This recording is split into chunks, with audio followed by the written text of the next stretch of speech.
Hello everyone, I'm Zoiwongus back at it again. I'm doing another deck breakdown before rotation. Today's April 5th, so literally 5 days until rotation, but most locals are already rotated. Today I just finished my very last G block rotation challenge, went 2 and 2. It's decent. Got my first ever win on Gardevoir. So I'm doing a deck profile breakdown because this has honestly been my favorite deck that I've ever played in my 4 months of playing, and I've only built this like 2 3 weeks ago. So when I should have started a long time ago, but I was Dragapult. But one of the reasons why I love this deck so much is because you're just so creative. You can do a million things. It's like a high skill ceiling. Even though I suck, there's still a million things I can do, which is not boring, which is makes it pretty fun. Different attackers, different ways of countering different matchups, and yeah, the deck has lots of things you can do against different matchups. And even though you can be countered, there's still ways for you to counter it back, even in bad scenarios. So yeah, I'll just break down the deck. What I did, it's nothing too special, honestly. But I'll just break down just for documentation purpose. Yeah, I'm still pretty bad at it, but I've won. I went 2 and 2 today, and I've won some things. But yeah, the reason why I chose Gardevoir instead of Jellicent Gardevoir is because it's just more simpler, more straightforward, I guess. But you don't need Devo, or I didn't run Devo, even though a lot of decks with Ascended do run Devo. But I just even though there's like lots of things you can use, I just stuck with a more simpler variant. So standard 3-2-2 Gardevoir line. Yeah, just everyone does 3-2-2 basically. 3 Munkidori, pretty much the best card in the game. So I'll probably, even though, yeah, pretty much helps you manipulate stuff. Screamtail, pretty much the staple attacker, just sniping the bench. Can hit high numbers as well. Yeah, it's just synergizes so well. Furlish, just one, just for the item lock and just in case. Yeah, you guys helped me win a game today. I pretty much, against Festival Lead, counter captured the Thwacky and just item locked a few turns, and yeah. Mew EX pretty much helps for draw with the restart, but genome hacking is very useful. You can get creative with it. With so many OP attacks in the game, you just pretty much instantly, the 3 energy count doesn't really matter too much. Clefairy is just for the Dragapult match, or just Dragon matchup, but its attack sometimes is good if you want to hit like 200, and most decks play a high bench, especially against Terras. And it's another attacker with no dark weakness, so like, yeah, you just put like, I guess, Bravery Charm and thing, and it won't be that easy to knock out. Fez, just for the drawing, yeah, I never used Cruel Arrow. Almost did today when I bricked the first few turns with nothing on the board except for a Fez and 2 Psychic Energies. Diancie, just to hit the high numbers, quick 240 without having too many energies to attach. Yeah, it's pretty simple. I could have ran like a Drifloon variant, but honestly, yeah, this one's much simpler, and it's a beefy tank if you want someone to withstand a couple attacks in general.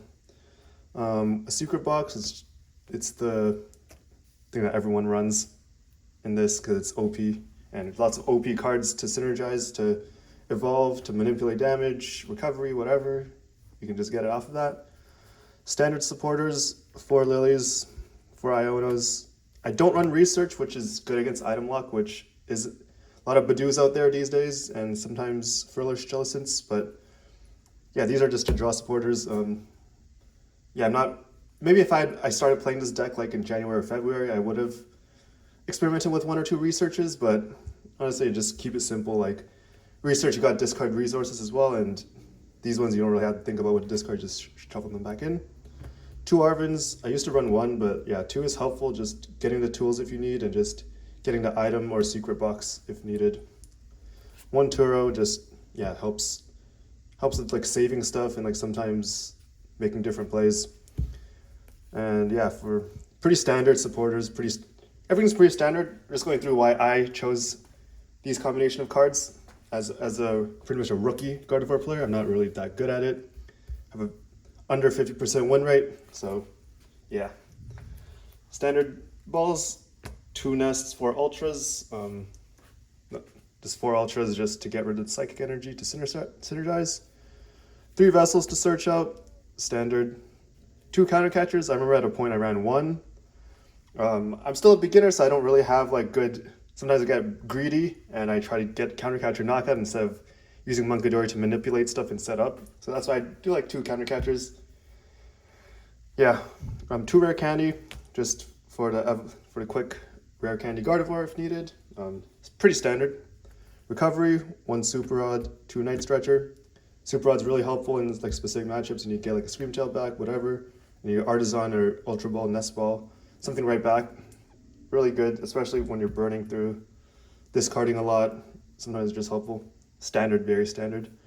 2 TM Evos, something you just want to get out if needed. It's, yeah, just 2 is the standards. I think some decks run 1 these days if they're greedy, but yeah, and just, this is just pretty basic. And I felt 2 is a pretty good number. Like sometimes you don't need it, you just discard it, but yeah, nothing to complain. 1 Bravery Charm, so only 3 tools in this deck. Main reason is that I used to run 1 Lux Cape, and that's kind of helpful, like just beefing up something like Ralton Curler to prevent it from being like Wellspring Masked or just destroyed instantly, but never really felt like IRL playing it was too helpful.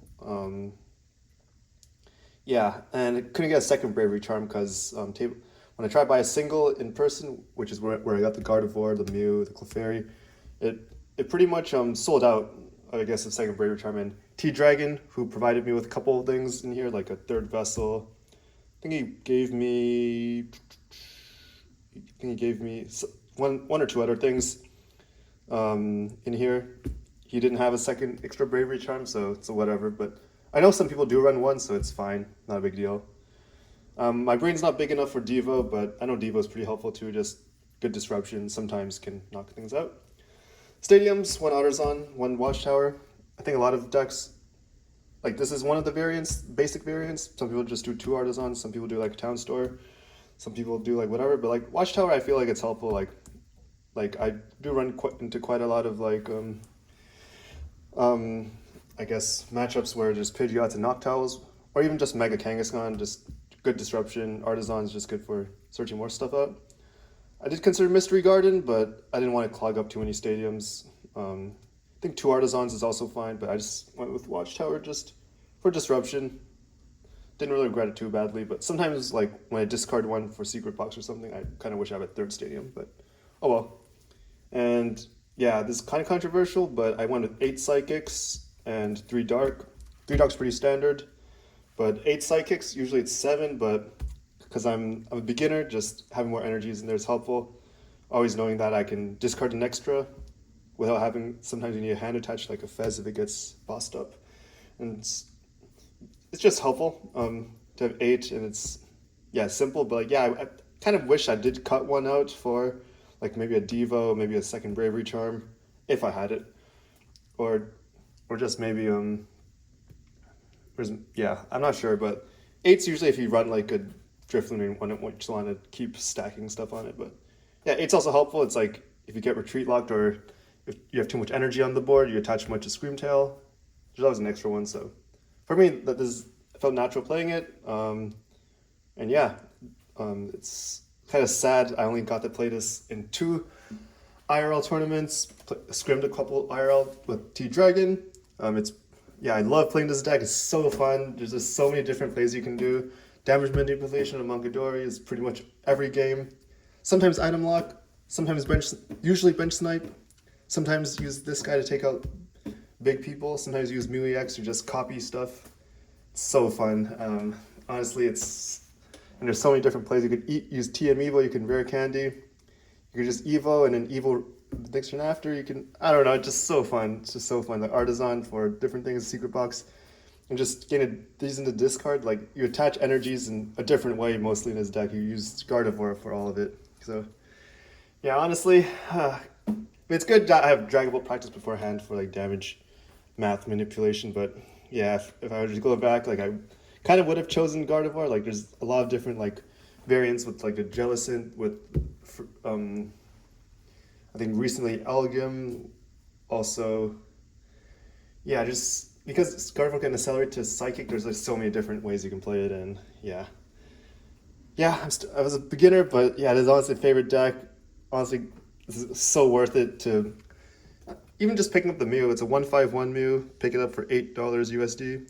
Likely will go up. It's pretty much near mint.